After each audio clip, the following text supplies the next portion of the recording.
গল্পের নাম মেঘমিলন। মেঘ বসে আছে নিজের ঘরে, কোণে সেজে। আজ তার বিয়ে। বিয়ে নিয়ে মেয়েদের মনে হাজারো অনুভূতি খেলা করে, লজ্জা, ভয়, সংকোচ বোধ। কিন্তু মেঘের মধ্যে কোনো অনুভূতি দেখা দিল না। সে খুবই স্বাভাবিক আছে, যেমনটা আর 4-5টা দিন থাকে। বরপক্ষ ইতিমধ্যেই চলে এসেছে। মেঘের মা বিলকিস এবং ছোট খালা বেলা তাদেরকে আপ্যায়ন করায় ব্যস্ত। অবশ্য বরপক্ষ বলতে মাত্র 3 জন, বর নিজে এবং তার মামা মামি। ঘণ্টাখানেক বাদে মেঘকে নিয়ে যাওয়া হলো বসার ঘরে, বসানো হলো বরের পাশে। কাজী সাহেব সবকিছু তৈরি করে মেঘকে কবুল বলতে বললেন। ছেলেরা সাথে সাথে কবুল বললেও মেয়েরা কবুল বলতে একটু সময় নেয়, কিন্তু মেঘ নিল না। বলার সাথে সাথেই কবুল বলে উঠল। তারপর বরকে কবুল বলতে বললে সেও সঙ্গে সঙ্গে কবুল বলে দিল। দুজনে দ্রুত কবুল বলা দেখে কেউ কেউ মজা করল, টিপ্পনি কেটে বলল, দেখেছো দেখেছো, দুজনেই বিয়ের জন্য একদম পাগল হয়ে গেছে। নিশ্চয়ই গভীর প্রেমের সম্পর্ক ছিল, এজন্য তো কাজী বলার সাথে সাথেই কবুল বলে দিল। টিপ্পনি কাটা কথাগুলো শুনে মেঘ তার ছেলের হাসি হাসল। গভীর প্রেম, অথচ লোকটার সম্পর্কে জানা তো দূর, তার চেহারা এখন অবধি ভালোভাবে দেখেনি। বিয়ে পড়ানোর জন্য নিয়ে আসার সময় এক ঝলক দেখেছিল। 15 দিন পূর্বে মেঘ ভার্সিটি থেকে ক্লান্ত শরীরে বাড়ি ফিরল। সদর দরজা পেরিয়ে ভেতরে পা রাখতেই বসার ঘরে অপরিচিত একজন ভদ্রলোক এবং একজন ভদ্রমহিলার দেখা মিলল। তার বাবা মিজানুরের সাথে হেসে হেসে গল্প করছেন। মিজানুর মেয়েকে দেখে হাসি মুখে কাছে ডাকলেন। অপরিচিত দুজনের সাথে পরিচয় করিয়ে দিলেন। ভদ্রলোকটি মিজানুরের এক বন্ধু, নাম সাফায়েত উদ্দিন। ভদ্রমহিলাটি হলেন সাফায়েত সাহেবের স্ত্রী জাকিয়া বেগম। অপরিচিত দুজনের পরিচয় জেনে মেঘ সালাম দিল। দুজনেই হাসি মুখে সালামের উত্তর নিলেন, ভালো মন্দ জিজ্ঞেস করলেন। বাইরে থেকে আসলে মেঘ প্রথমে বাথরুমে ঢুকে হাত মুখ ধুয়ে ফ্রেশ না হওয়া আগ পর্যন্ত গা ঘিনঘিন করে। বাথরুম থেকে হাত মুখ ধুয়ে বের হলে দেখল তার মা এবং জাকিয়া বেগম তার ঘরে বসে আছেন। ঘরটা অবশ্য শুধু তার একার না, এই ঘরে তার ছোট বোন মালাও থাকে। মেঘ জাকিয়া বেগমের দিকে তাকিয়ে হালকা হেসে বারান্দায় চলে যায়। বারান্দার গ্রিলে ঝুলানো তোয়ালে নিয়ে মুখ মুছে আর চোখে জাকিয়া বেগমের দিকে তাকায়। মহিলাটির উপস্থিতি মেঘের ভালো লাগছে না। জাকিয়া বেগম মেঘকে কাছে ডাকলেন। মেঘ তার পাশে গিয়ে বসল। জাকিয়া বেগম জিজ্ঞেস করলেন, এবার কিসে পড়ছ? অনার্স সেকেন্ড ইয়ারে। বাহ, ভালো। তোমাকে দেখলে বোঝাই যায় না, মনে হয় স্কুলে পড়ো। এটা নতুন কিছু না। মেঘের উচ্চতা কম এবং চিকন হওয়ায় এখনও দেখতে বাচ্চা বাচ্চা লাগে। কেউ দেখলে বলবি না মেয়েটির বয়স 21, বয়স বেশি হলে 14 কি 15। অপরিচিত মানুষরা প্রায় তাকে জিজ্ঞেস করে, মামুনি কোন ক্লাসে পড়ো? সে মুচকি হেসে জবাব দেয়, ভার্সিটিতে পড়ি। তখন লোকগুলোর চেহারা দেখার মতো, যেন পৃথিবীর সবচেয়ে আশ্চর্যজনক কিছু শুনে ফেলেছে। অবশ্য লোকগুলোর এমন রিয়াকশন দেখতে মেঘেরও ভীষণ মজা লাগে। জাকিয়া বেগম মেঘের মাথায় হালকা হাত বুলিয়ে বললেন, ভার্সিটি থেকে ফিরেছ, নিশ্চয়ই ক্ষুধা লেগেছে, যাও কিছু খেয়ে নাও। আসার সময় অনেক কিছু খেয়ে এসেছি, এখন ক্ষুধা নেই। মুখে ক্ষুধা নেই বললেও মেঘ ভীষণ ক্ষুধার্ত। বাসায় অতিথি আসলে তাদের সামনে খেতে পারে না। ভেবেছিল রান্নাঘর থেকে খাবার এনে নিজের ঘরে চুপচাপ খেয়ে নিবে। জাকিয়া বেগমকে নিজের ঘরে দেখে সেই পরিকল্পনা বাদ দিল, এজন্য মিথ্যা বলল। জাকিয়া বেগম মেঘকে আরও অনেক প্রশ্ন করলেন। বেশিরভাগ প্রশ্নই ছিল মেঘকে কেন্দ্র করে। মেঘের উত্তর দিতে ইচ্ছা করছে না, তবুও হাসি মুখে সবগুলো প্রশ্নের উত্তর দিল, শুধুমাত্র অতিথি বলে। সন্ধ্যার পর সাফায়েত সাহেব এবং জাকারিয়া বেগম বিদায় নিলেন। যাওয়ার সময় মেঘের হাতে 2000 টাকা গুঁজে দিয়ে গেলেন। মেঘ নিতে ইচ্ছুক ছিল না, সঙ্গে সঙ্গেই মানা করতে চাইল, কিন্তু বাবা মায়ের ইশারায় সম্মতি দেখে মানা করতে পারল না, টাকাটা নিয়ে নিল। পরের দিন বিকেলে মেঘ নিজের ঘরে ঘুমাচ্ছে। যেদিন ভার্সিটি না থাকে সেদিন এই সময়টা ঘুমিয়ে কাটায়। ঘুমের মধ্যে দুজন মানুষের কণ্ঠ ভেসে আসলো কানে। কণ্ঠগুলো তার পরিচিত, একটা তার মায়ের, অপরটা তার বাবার। তারা কিছু একটা নিয়ে তর্কাতর্কি করছে, নিশ্চয় কোনো ঝামেলা হয়েছে। মেঘ গায়ের চাদরটা আরেকটু টেনে পুনরায় ঘুমে ডুব দিল। বাবা মায়ের ঝগড়া হলে যথাসম্ভব চেষ্টা করে এড়িয়ে যেতে। একবার তাদের ঝগড়ার মাঝে তার বাবা মায়ের গলা চেপে ধরেছিল। মেঘ বাবাকে জোরপূর্বক সরিয়ে আনে। জোরপূর্বক সরিয়ে আনায় তার বাবা তাকে কষিয়ে এক চড় মারে। সেও রাগে বাবার সাথে কিছুটা খারাপ ব্যবহার করে। তারপর ঝগড়াঝাটির পর্ব শেষ হয়। পরদিন তার মা তাকে ভীষণ বকা দেয়। তার বাবা নাকি মেয়ের এমন ব্যবহারে খুব কষ্ট পেয়েছেন, সারা রাত কান্না করেছেন। মা সেদিন কড়া গলায় শাসিয়েছেন, তাদের মধ্যে হাজার ঝামেলা চলুক, সে যেন না আসে। সেদিনের পর থেকে তার বাবা মায়ের ঝামেলার মধ্যে সে থাকে না। তারা তাদের মধ্যে ঝগড়া করে, আবার কিছুক্ষণ বাদে মিলে যায়। মেঘ ঘুমাতে চাইল, কিন্তু একবার ঘুম ভেঙে গেলে সহজে ঘুম তাকে ধরা দেয় না। তবুও ঘুমানোর চেষ্টা চালিয়ে যাচ্ছে। ঘুমের মধ্যে হঠাৎ বাবার মুখে নিজের নাম শুনতে পেল। এবার ঝামেলার আসল কারণ বুঝতে পারল। ঝামেলার কেন্দ্রবিন্দু সে নিজে, কিন্তু সে কি করেছে কিছুই ভেবে পেল না। অগত্যা চোখ বন্ধ রেখে কান পেতে বাবা মায়ের কথোপকথন শুনছে। মিজানুর বলছে, তোমার মেয়েকে বিয়ে দেবে না কেন? আগে অনার্স কমপ্লিট করুক, এই তো 2 বছর বাদে শেষ হয়ে যাবে, তখন দেখা যাবে বিয়ের বিষয়ে। এখন বিয়ে দিলে সমস্যা কোথায়? বিলকিস বলল, পড়ালেখায় ব্যাঘাত ঘটবে।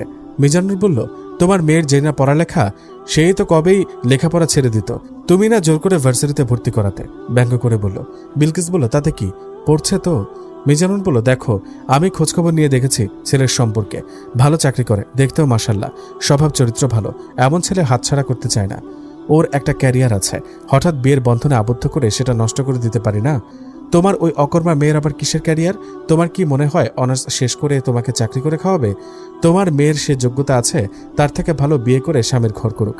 মেঘের আর কিছু শুনতে ইচ্ছা করল না, উঠে গিয়ে বাবা মায়ের সামনে গেল। বিলকিস হয়তো আরও কিছু বলতে চাচ্ছিলেন, মেঘকে দেখে থেমে গেলেন। মেঘ বাবা মা দুজনকে একবার পরখ করে বলল, আমার বিয়ে নিয়ে কোনো আপত্তি নেই, তোমরা বিয়ের ব্যবস্থা করতে পারো। বিলকিস গর্জে উঠলেন, এই তুই পাগল হয়ে গেছিস? এখন বিয়ে করবি কেন? তোকে বলেছি না অনার্সের আগে বিয়ে দেব না? বিয়ে তো করতেই হবে মা, তাহলে এখন করলে সমস্যা কোথায়? মেঘ আর কাউকে কিছু বলার সুযোগ দিল না, চুপচাপ চলে আসলো নিজের ঘরে, নিজের এলোমেলো বিছানাটা গোছাতে থাকলো। অন্য মেয়েরা হলে বিয়ের কথা শুনে লজ্জায় রাঙা মুখ করে ফেলত, কিন্তু সেসব কিছু মেঘের মধ্যে প্রকাশ পেল না। সে খুবই স্বাভাবিকভাবে বিছানা গোছাতে থাকে। 2 দিন বাদে সবাই রাতের খাবার খাচ্ছে, মালা এটা সেটা বলছে, মেঘ তার সাথে হুহা করছে, তাদের সাথে বিলকিসও মাঝে মাঝে যোগ দিচ্ছেন। খাওয়া যখন প্রায় শেষের দিকে মিজানুর গলা খাঁকারি দিয়ে সবার দৃষ্টি আকর্ষণ করলেন। মেঘ, তুই কিছু ভেবেছিস? কোন ব্যাপারে? বিয়ের ব্যাপারে? আমি আমার সিদ্ধান্ত জানিয়ে দিয়েছি, এখানে ভাবার কি আছে? তবুও পরবর্তীতে যদি মত বদলায়, তাই আগে থেকে ভেবেচিন্তে সিদ্ধান্ত নেওয়া উচিত। মেঘ উত্তর দেওয়ার আগে বিলকিস গম্ভীর কণ্ঠে বললেন, বলেছে না মেয়েকে বিয়ে দেব না, তুমি তাহলে বারবার বিয়ের কথা বলছো কেন? মিজানুর বিরক্ত হলেন, মেয়ে রাজি আছে, তুমি কেন বাধা দিচ্ছ? বিলকিস স্বামীর প্রতি কিঞ্চিত রাগ প্রকাশ করলেন। মেঘের দিকে তাকিয়ে বললেন, এই বিয়েতে তুই রাজি হচ্ছিস কেন? তোকে না বলেছে অনার্সের আগে বিয়ে দেব না? মেয়েদের বিয়েতে আপত্তি থাকার 2টো কারণ থাকে। প্রথমত, মেয়েটির কোনো প্রেমিক আছে, দ্বিতীয়ত, মেয়েটি পড়ালেখা করতে চায়। আমার না আছে কোনো প্রেমিক, আর না আছে লেখাপড়া করার ইচ্ছা, তাই বিয়েতে আপত্তি করার কোনো কারণ দেখছি না। বিলকিস হতাশ চোখে তাকিয়ে থাকলেন মেয়ের দিকে। এই মেয়েকে নিয়ে কত আশা, কিন্তু সবসময় এই মেয়ে আশায় জল ঢালবেই। মেয়ের সম্মতি পেয়ে মিজানুর সাফায়েত সাহেবের সাথে যোগাযোগ করলেন। বিয়ের কথাবার্তা চলল। সাফায়েত সাহেব জানালেন তারা খুব দ্রুতই বিয়ের কাজ সম্পন্ন করতে চান, তাই কাছাকাছি একটা দিন ঠিক করতে বলেন বিয়ের জন্য। মিজানুর স্ত্রীর সাথে আলাপ করলেন বিয়ের দিন ঠিক করার জন্য। বিলকিসের বিন্দু পরিমাণ আগ্রহ নেই বিয়ে নিয়ে। মেয়েকে অনেক বোঝাতে চাইলেন বিয়ে না করার জন্য, কিন্তু মেঘ শুনল না। শেষে তিনিও হাল ছেড়ে দিলেন। 2 পক্ষের আলাপচারিতার মাধ্যমে একটা দিন ঠিক করা হলো বিয়ের জন্য। আজই সেই কাঙ্ক্ষিত দিন, মেঘের বিয়ের দিন। সন্ধ্যা হতেই অতিথিরা সবাই বিদায় নিয়েছে। অতিথিদের মধ্যে সবাই পাড়ার প্রতিবেশী ছিল, একমাত্র বিলকিসের ছোট বোন বেলা ও তার ছেলে বাহার বাদে। বেলাও হয়তো আসতো না, যদি না তার বাসা কাছাকাছি হতো। শনিবারে বিয়ের দিন ধার্য করার কারণে আত্মীয় স্বজনরা আসতে পারেনি। সবারই শুক্রবারে ছুটি থাকে, কিন্তু মিজানুর এবং পাত্রের শনিবারে বন্ধ থাকে অফিস। সেজন্য শনিবারে বিয়ের আয়োজন করা হয়েছে। মেঘেদের আত্মীয় স্বজন বিয়েতে না আসায় কারো মন খারাপ হলো না, উল্টা আরো খুশি হলো। মেঘেদের আত্মীয় স্বজন অনেক বেশি। মেঘের দাদা বাড়ি এবং নানা বাড়ি মিলিয়ে কম হলেও 60 থেকে 70 জন লোক হয়ে যেত। এত লোকের থাকা খাওয়া ব্যবস্থা করতে গেলে আরেক ঝামেলা পোহানো লাগতো। মিজানুর, সাফায়েত সাহেব ও মেঘের বর মিলন ড্রয়িং রুমে বসে 3 জন নিজেদের মধ্যে টুকটাক গল্প করছে। মিজানুর এবং সাফায়েত সাহেবই বলছেন, আর মিলন চুপচাপ দুজনের কথা শুনছে। মিলনের চুপ থাকাটা মিজানুরের কাছে ভদ্র ছেলে হিসেবে প্রমাণ করল।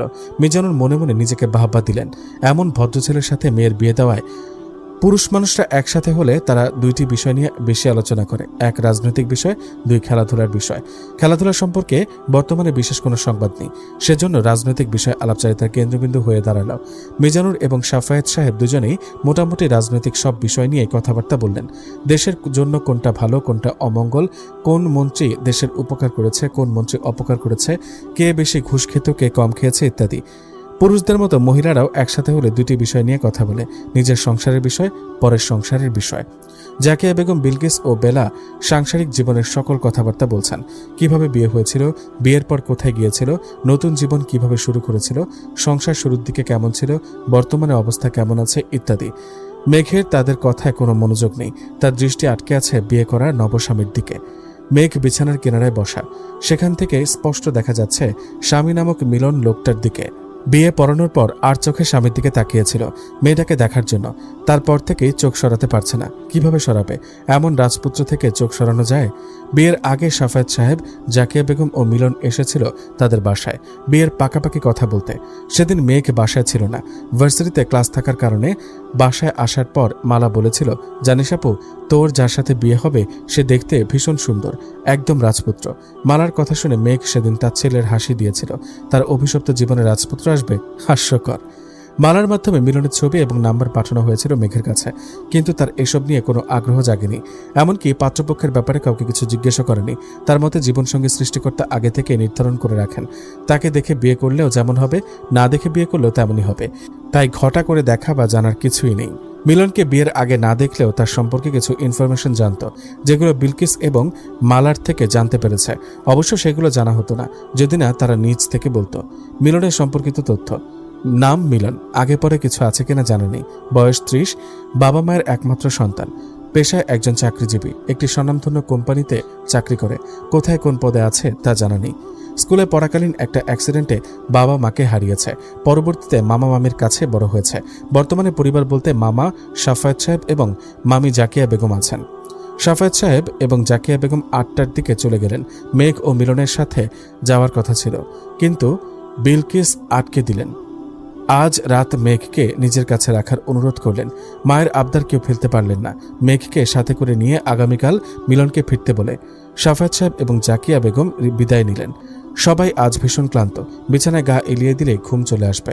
এজন্য রাতের খাওয়া শেষ হতেই সবাই ঘুমানোর প্রস্তুতি নিল। মেঘেদের বাসায় শোবার ঘর 3টে। প্রথমটাতে তার বাবা মা থাকে, দ্বিতীয়টাতে থাকে সে এবং তার বোন মালা, তৃতীয়টা সাধারণত খালি পড়ে থাকে। কোনো অতিথি আসলে তাদের থাকতে দেওয়া হয়। মিলন থাকায় আজ ভিন্নতা দেখা গেল। মেঘের বাবা মা নিজেদের ঘরে থাকলেও মেঘ ও মালাকে আলাদা ঘরে শুতে হলো। যেই ঘরে মেঘ ও মালা থাকতো সেই ঘরে মেঘ ও মিলনকে থাকতে দেওয়া হলো।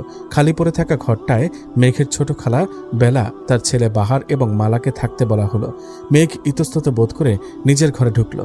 মিলন আগে থেকেই ঘরে ছিল। পড়ার টেবিলের সাথে চেয়ারটাতে বসে অপেক্ষা করছিল মেঘের জন্য। মেঘ মিলনের থেকে খানিকটা দূরে দাঁড়িয়ে রইল। হঠাৎ মেঘের ভীষণ লজ্জা লাগছে। লজ্জা লাগার কারণ কি? বাসরাত বলে, কিন্তু এই ঘরকে কেউ বাসর ঘর বলবে না। বাসর ঘরের চারিদিকে বিভিন্ন ফুলের ছড়াছড়ি থাকে। বিভিন্ন ফুল না থাকলেও গোলাপ থাকে। গোলাপ ভালোবাসার প্রতীক। নতুন দম্পতিদের প্রথম রাত ভালোবাসাময় করতেই গোলাপের পাপড়ি বিছানায় ছড়িয়ে রাখে। কিন্তু এই ঘরে তো তেমন কিছু নেই। একটা মানুষের শোবার ঘর যেমন হয় তেমনই, কিছু আসবাবপত্র আর প্রয়োজনীয় জিনিস, বিশেষত্ব কিছু নেই। বিশেষত্ব কিছু নেই বললেও ভুল হবে। একটা জিনিস আছে, বিছানার চাদর। বিছানায় সাদা ও মিষ্টি রঙের এমব্রয়ডারি কাজ করা একটা চাদর বিছানো। বিছানার চাদরে এমব্রয়ডারি ডিজাইন করা থাকে। মেঘ এই চাদরটাকে না দেখলে জানতো না। দোতলার এক আন্টি তাদেরকে গিফট করেছিল। বিলকিস কখনো এই চাদরটা মেঘেদের ঘরে বিছাতে দিত না। 2 বোন মিলে নাকি নষ্ট করে ফেলবে। আজ এই চাদরটা বিছিয়েছে, তার মানে নিশ্চয়ই চাদরটা বিশেষত্বের জায়গা দখল করছে। মেঘকে দাঁড়িয়ে থাকতে দেখে মিলন বলল, দাঁড়িয়ে আছো কেন? বসো। মিলন কথাটি স্বাভাবিকভাবে বললেও মেঘ স্বাভাবিক থাকতে পারল না। মিলনের বলা কয়েকটা শব্দ তার অন্তরাত্মা পর্যন্ত নাড়িয়ে দিল। হঠাৎ এমন লাগলো কেন? এর আগেও তো কত মানুষের সাথে কথা বলেছে, তখন তো এমন কিছু অনুভব হয়নি। কি হলো, বসছো না কেন? মিলন আবার বলল। মেঘ ও মিলনের বর্তমান পরিস্থিতি কোনো অচেনা ব্যক্তি দেখলে নিশ্চয়ই ধরে নিত মিলন এ বাসার ছেলে, আর মেঘ মিলনের নববিবাহিত নববধূ। অথচ ঘটনা এর বিপরীত। মেঘ কাঁপা কাঁপা পায়ে বিছানার দিকে এগিয়ে যেতে নিলে মায়ের গলা শুনল। বিলকিস দরজার সামনে দাঁড়িয়ে মেঘকে বলল, দরজা আটকে জামাইকে নিয়ে শুয়ে পড়। এমনিতেই আজ অনেক ধকল গেছে, আবার কাল সকালে রওনা দিবি। যদিও টঙ্গী থেকে ফার্মগেট বেশি দূরে না, তবুও ঘুম ঠিক না হলে কাল জার্নি করতে খারাপ লাগবে। মেঘ মায়ের কথা মতো দরজা লাগিয়ে দিল। দরজা লাগিয়ে মিলনের দিকে তাকাতেই মিলন জিজ্ঞেস করলো, আমি কোন পাশে শোবো, ডান পাশে নাকি বাম পাশে? মেঘ মিলনের কথার উত্তর দিতে পারছে না। উত্তর দিতে নিলে দম আটকে যাচ্ছে। মনে হচ্ছে মিলন তাকে কোনো ভয়ঙ্কর প্রশ্ন করেছে, যেটা উত্তর দিতে না পারলে তার মৃত্যুদণ্ড নিশ্চিত। কিন্তু লোকটা তাকে একটা সাধারণ প্রশ্ন করেছে, আমি কোন পাশে শোবো, ডান পাশে নাকি বাম পাশে? এমন একটা সাধারণ প্রশ্নের উত্তর দিতে তার এমন লাগছে কেন? লোকটা এ বাসায় প্রথম থাকছে, স্বাভাবিকভাবে এটা জিজ্ঞেস করতেই পারে। মেঘ কাঁপা কাঁপা কণ্ঠে কোনো রকম উত্তর দিল, আপনার যে পাশে ইচ্ছা করে সে পাশে শুয়ে পড়ুন। মিলন খাটের বাম পাশে শুয়ে পড়ল। মেঘকে আবার বলল, বাতিটা নিভিয়ে দেব? একটু থেমে, যদি না তোমার সমস্যা হয়। আসলে বেশি আলোতে ঘুমাতে পারি না। মেঘ বেশ অবাক হলো। বলার সাথে সাথে লোকটা শুয়ে পড়বে সেটা ভাবেনি। ধারণা করেছিল বদ্ধ ঘরে তাকে অনেক কিছু জিজ্ঞেস করবে তার সম্পর্কে, অথবা নিজের সম্পর্কে কিছু বলবে। মেঘের নড়াচড়া না দেখে মিলন বলল, তোমার বাতি নিভিয়ে ঘুমাতে সমস্যা হলে বাতি জ্বালিয়ে রাখতে পারো। আমার কোনো অসুবিধা নেই, আমি বাতি নিভিয়েই ঘুমাই। মেঘ কিছুটা আশ্চর্য হলো। একটু আগেই তো এই লোকের সাথে কথা বলতে তার কি এক নাজেহাল অবস্থা, তাহলে এখন স্বাভাবিকভাবে কথা বলছে কি করে? তাহলে তো ভালো, বাতিটা নিভিয়ে দাও, চোখে লাগছে। তুমিও এসে শুয়ে পড়ো। ভালো ঘুম না হলে কাল জার্নি করতে খারাপ লাগবে। কথা শেষ করে মিলন ডান হাতটা চোখ বরাবর রেখে ঘুমিয়ে পড়ল। মেঘ বাতি নিভিয়ে দিল। ঘর মুহূর্তের মধ্যে অন্ধকারে ডুবে গেল। অবশ্য পুরোপুরি অন্ধকার হয়নি। বাইরের সোডিয়াম আলোর কারণে ঘরের ভেতরে সবকিছু আবছা আবছা বোঝা যাচ্ছে। চুপচাপ এসে মিলনের পাশে শুয়ে পড়ল মেঘ। মিলনের উল্টো দিকে মুখ করে। সে জানে এখন তার ঘুম আসবে না। তার ঘুমের একটা নির্দিষ্ট সময় রয়েছে, রাত 2টা থেকে সকাল 6টা পর্যন্ত। এই সময়ের বাইরে তার ঘুম হয় না।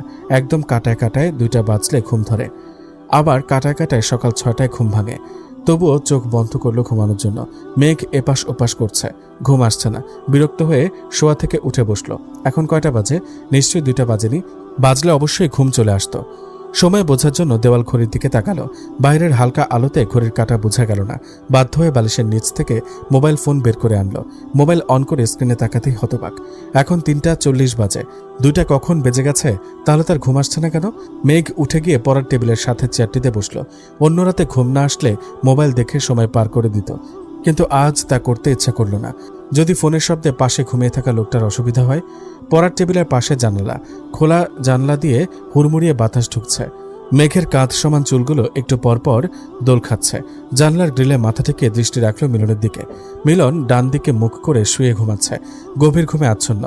এখন চোখের উপর হাত চাখা নেই, যার ফলে মিলনের মুখমণ্ডল এখন মেঘের কাছে দৃশ্যমান। বাইরের মৃদু আলো এসে মিলনের মুখে পড়েছে, এতে আরো আকর্ষণীয় লাগছে দেখতে। মাঝে মাঝে সামনের চুলগুলো ফ্যানের বাতাসে দুলে উঠছে।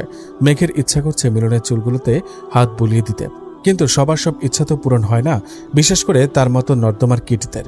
মেঘ মিলনের দিকে কিছুক্ষণ চেয়ে থাকলো, তারপর আনমনে গুনগুন করে গেয়ে উঠল, চমকিবে ফাগুনেরও পবনে, বসিবে আকাশ বাণী শ্রবণে, চিত্ত আকুল হবে অনুক্ষণ অকারণ, দূর হতে আমি তারে সাধিব, গোপনে বিরহ ডোরে বাঁধিব, বাঁধনবিহীন সে যে বাঁধন অকারণ, মায়াবন বিহারিণী।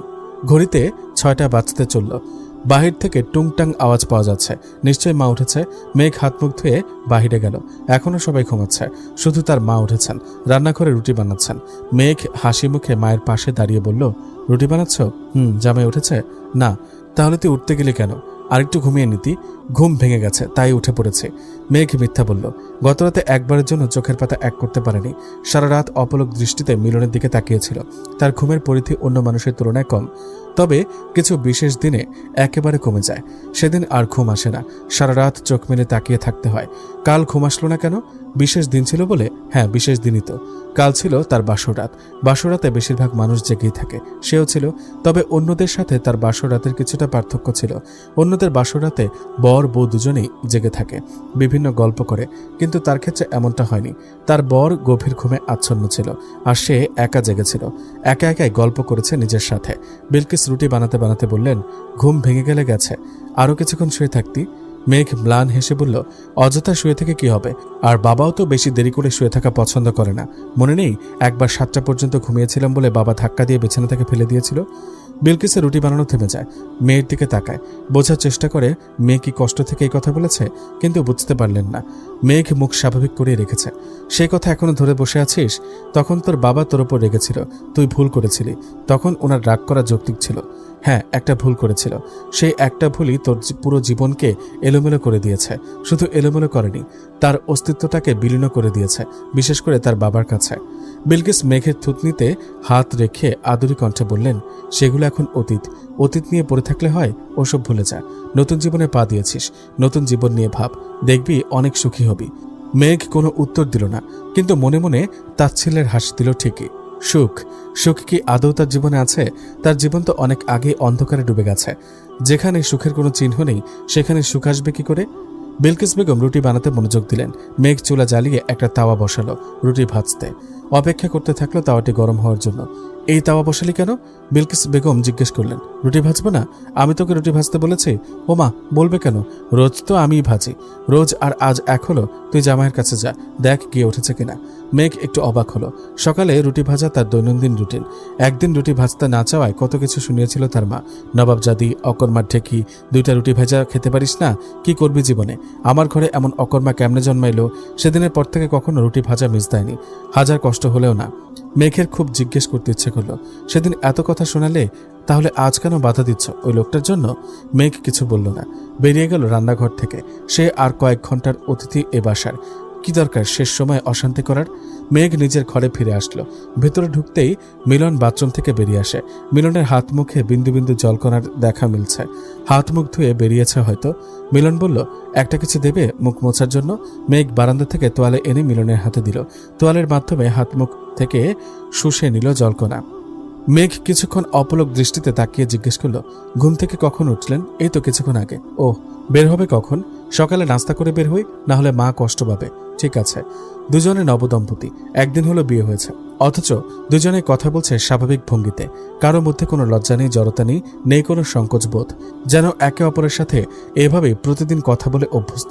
এই যে গতকাল তারা বদ্ধ ঘরে একসাথে এক বিছানায় শুয়েছিল, তখন কারোর মধ্যে কোনো বিশেষ অনুভূতি হয়নি, যেন তারা প্রতি রাতে একসাথে ঘুমিয়ে অভ্যস্ত। বিলকিসের রান্না শেষ হলে খাবার টেবিলে ডাক পড়ে সবার। সবাই খেতে বসে যায়। বিলকিসও বেলা বাদে। মেঘ ডাইনিং টেবিলে সাজানো খাবারগুলো দেখছে।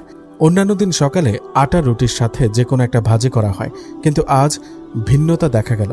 আটা রুটির সাথে চালের রুটিও করা হয়েছে, পরোটাও করেছে, সম্ভবত ঘিয়ে ভাজা পরোটা। ঘিয়ের গন্ধ পাওয়া যাচ্ছে। তার সাথে গরুর মাংস, মুগ ডাল, ডিম ভাজি, আলু ভাজি, ডিম দিয়ে ঝিঙে ভাজি। মেঘ বুঝল না 2-3টা রুটি পরোটা খাওয়ার জন্য এত আইটেম করার কি দরকার।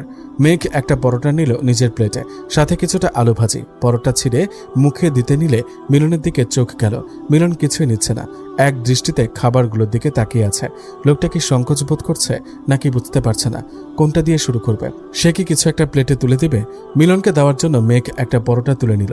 মিলনের প্লেটে দিতে নিলেই বিলকিস 2টো পরোটা ও 2টো চালের রুটি মিলনের প্লেটে রাখলো, সাথে মাংসের বাটিটা এগিয়ে দিল। বিলকিস মিলনকে খাবার বেড়ে দেওয়ায় মেঘের পরোটাটি মিলনের পাতে দেওয়া হলো না।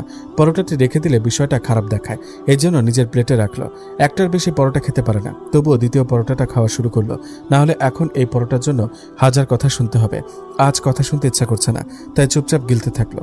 বিলকিস ও বেলা দুজন মিলনকে খাওয়াতে ব্যস্ত। এটা সেটা এগিয়ে দিচ্ছেন। মিজানুরও তাদের সাথে তাল মিলিয়ে আইটেমগুলো খাওয়ার পরামর্শ দিচ্ছেন।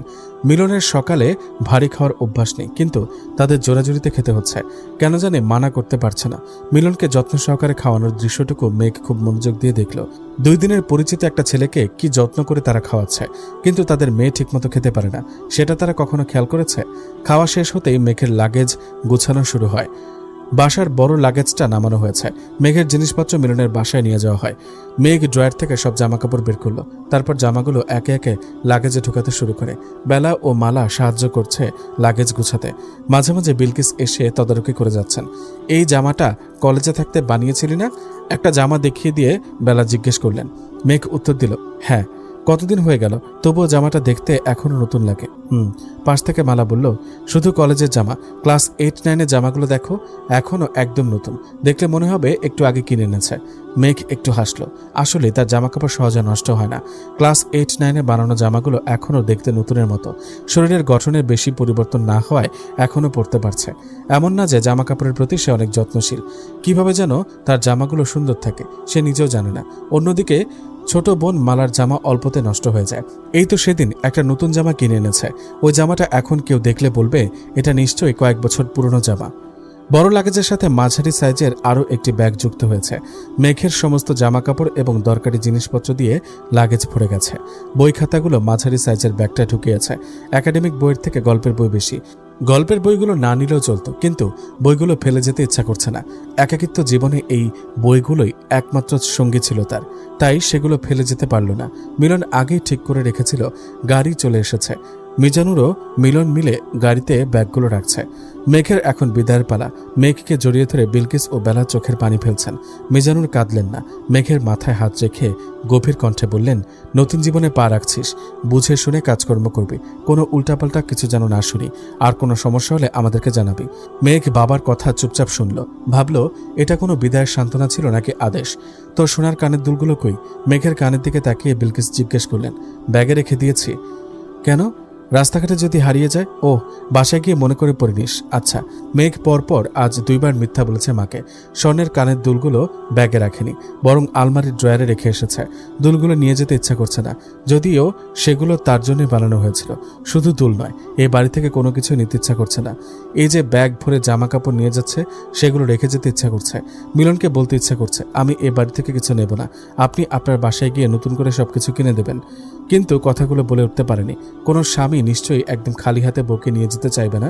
মেঘ তাকালো মালা ও বাহারের দিকে। দুজনেই মন খারাপ করে একপাশে দাঁড়িয়ে আছে। হাসি মুখে ওদেরকে জিজ্ঞেস করলো, মন খারাপ করছিস কেন? মালা মুখ ভার করে বলল, জানি না, তোর তো খুশি হওয়ার কথা, এখন ঘরটা তোর হবে।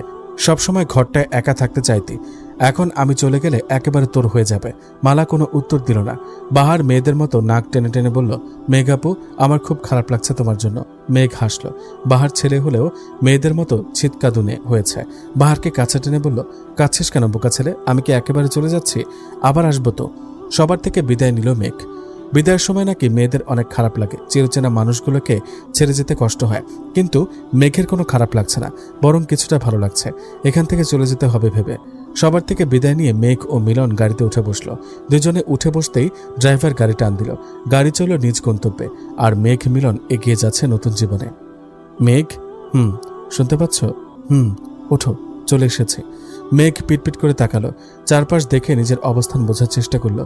সে গাড়িতে, পাশে মিলন। আমরা কি চলে এসেছি? হ্যাঁ। কখন আসলাম? মাত্র। দুজনে নামলো গাড়ি থেকে। মেঘের ঘুম এখনো পুরোপুরি কাটেনি, চোখ ডলে ঘুম তাড়ানোর চেষ্টা করলো। মিলন ডিকি থেকে ব্যাগগুলো নামিয়ে মেঘকে বলল, চলো। মেঘ মিলনের পিছু পিছু একটা বিল্ডিংয়ে ঢুকলো। মিলন এক হাতে লাগেজ টানছে, অন্য হাতে মাঝারি সাইজের ব্যাগটা ধরে আছে। যেতে যেতে মিলন বলল, আমার বাসাটা 6 তলায়, লিফট নেই, সিঁড়ি দিয়ে উঠতে হবে। তোমার অনেক কষ্ট হবে তাই না? সমস্যা নেই, তেমন কষ্ট হবে না। আসলে একা ছেলেকে কেউ বাসা ভাড়া দিতে চায় না, এ বাসার বাড়িওয়ালাও দিতে চায়নি। অনেক কিছু বলে রাজি করিয়েছি, এখন একটু কষ্ট করে ম্যানেজ করে নাও। অন্য কোথাও মন মতো হলে সামনের মাসে সেখানে শিফট হয়ে যাব। মেঘ ভেবেছিল মিলন তার মামা মামির সাথে থাকে, আলাদা থাকার কারণ জিজ্ঞেস করেও করলো না। আপনাকে এত চিন্তিত হতে হবে না, আমার কোনো সমস্যা হবে না। একটু থেমে বলল, আপনার 2টো ব্যাগ নিয়ে উপরে উঠতে কষ্ট হবে, একটা আমাকে দিয়ে দেন। সমস্যা নেই, এর থেকে অনেক ভারী ভারী জিনিসও আমি উঠিয়েছি, চলো আস্তে আস্তে উপরে উঠি। মেঘ অনেক জোর করলো একটা ব্যাগ তার হাতে দেওয়ার জন্য। মিলন দিল না, নতুন বউকে দিয়ে কষ্ট করাতে মন সায় দিল না। 6 তলা উঠে দুজনেই হাঁপিয়ে গেল। মিলন ব্যাগগুলো ফ্লোরে রেখে পকেট থেকে ঘরের চাবি বের করলো। চাবি দ্বারা তালা খুলে মেঘকে ভেতরে যেতে বলল। মেঘ ভেতরে প্রবেশ করলো। মিলনও ব্যাগগুলো টেনে নিয়ে ভেতরে প্রবেশ করে জিজ্ঞেস করলো, পানি খাবে? মেঘের উত্তরের অপেক্ষা করলো না। রান্নাঘর থেকে 1 গ্লাস পানি এনে মেঘের হাতে ধরিয়ে দিল। মেঘের তৃষ্ণা পেয়েছিল, সেও সঙ্গে সঙ্গে খেয়ে নিল। তুমি বসো, আমি গোসল করে ফ্রেশ হয়ে আসছি। মিলন যেতে যেতে আবার বলল, তুমি চাইলে শোবার ঘরে আরাম করে বসতে পারো। মেঘ বসলো না, ঘুরে ঘুরে দেখতে থাকলো নতুন বাসা। ফ্ল্যাটটি মাঝারি সাইজের, ড্রয়িং ও ডাইনিং একসাথে, 2টি শোবার ঘর, 2টি বাথরুম ও 1টি রান্নাঘর। শোবার ঘরের একটির সাথে অ্যাটাচ বাথরুম, অন্যটি ড্রয়িং রুমের সাথে। বাসায় তেমন আসবাবপত্র নেই। ড্রয়িং রুমে এক পাশে 1 সেট সোফা, অন্য পাশে 4 চেয়ারওয়ালা একটি ডাইনিং টেবিল। অ্যাটাচ বাথরুমওয়ালা শোবার ঘরে একটি খাট, ছোট একটা আলমারি ও ড্রেসিং টেবিল। আরেকটা শোবার ঘর একদম ফাঁকা, সেখানে কোনো আসবাবপত্র নেই। বাসাটা ভীষণ পছন্দ হয়েছে মেঘের। চারিদিকে খোলামেলা, জানলা খোলা রাখলে বাতাস বা আলো কোনোটারই কমতি পড়বে না। মেঘ পুরুষ পুরুষ গন্ধের ঘরের বিছানায় চুপচাপ বসে রইল। অপছন্দ পছন্দের কিছুই তার এখন নেই। পৃথিবীর সবকিছু তার পছন্দ, আবার সবকিছু অপছন্দের। মিলন গোসল শেষ করে বেরিয়ে আসে। পরনে একটা ছাই রঙের ট্রাউজার ও সাদা কালো মিশ্রণের একটা টি-শার্ট। তোয়ালে দিয়ে মাথা মুছতে মুছতে মেঘের সামনে দাঁড়ালো। মেঘ, 1 কাপ চা করে আনো তো। রান্নাঘরে জিনিসপত্র আছে। মাথাটা ভীষণ ধরেছে। মেঘ তাকিয়ে রইল। লোকটা কি স্বাভাবিকভাবে কথা বলছে, যেন তাদের বৈবাহিক সম্পর্ক 2 দিনের নয়, বরং 2 বছরের। মেঘ চা বানিয়ে আনলো। মিলন মাথা মোছার তোয়ালেটা গলায় ঝুলিয়ে বিছানায় পা উঠিয়ে বসে আছে। মেঘ চায়ের কাপটা মিলনের দিকে এগিয়ে দিল। মিলন বলল, তোমার জন্য চা আনলে না? আমি চা খাই না। না খেলে কি আর করার, না খেলে নাই। মিলন চায়ে চুমুক দিল। হুট করে মিলনের মুখ কেমন পাল্টে গেল। এমন পাল্টে যাওয়া দেখে মেঘ বুঝে গেল চা ভালো হয়নি। মিলনকে জিজ্ঞেস করলো, চা ভালো হয়নি? চায়ের লিকার কম হয়েছে, আরেকটু লিকার হলে ভালো হতো। তাহলে কাপটা দিয়ে দিন, আরেক কাপ বানিয়ে আনি। লাগবে না, বসো আমার সামনে, তোমাকে কিছু কথা বলি। মেঘ বসলো। মিলন বলতে শুরু করলো, তোমার কিছু সমস্যা আছে, ধারণা করছি সমস্যাটা ভালো না। সমস্যা আছে বলেই আমার মতো ছেলের সাথে তোমার বিয়ে হয়েছে। যাই হোক, এখন আমি কি বলছি মন দিয়ে শোনো। তোমার কি সমস্যা আছে সেসব আমার জানার ইচ্ছা নেই। যা হবার তা হয়ে গেছে, সেগুলো ঘেটে নতুন জীবনে ঝামেলা করতে চাই না। এছাড়া তোমার যেমন কিছু সমস্যা আছে তেমন আমারও আছে। আমি আগে একটা বিয়ে করেছিলাম, বিয়ে টিকে নেই, একটা কারণবশত 4 মাস জেলে ছিলাম। এই কথা তোমার বাড়ির লোকেদের বলিনি। আগ বাড়িয়ে সব কথা বলার কি দরকার? অবশ্য তুমি জানতে চাইলে আমি বলতে পারি, আমার বলতে কোনো আপত্তি নেই। মেঘ কথা শেষ করতে দিল না, কথার মাঝখানে স্পষ্ট করে বলে উঠল, আপনার অতীত নিয়ে আমার কোনো সমস্যা নেই। মিলন বিস্মিত কণ্ঠে বলল, কি বললে তুমি? আপনার অতীত নিয়ে আমার কোনো সমস্যা নেই। না থাকলে তো ভালো,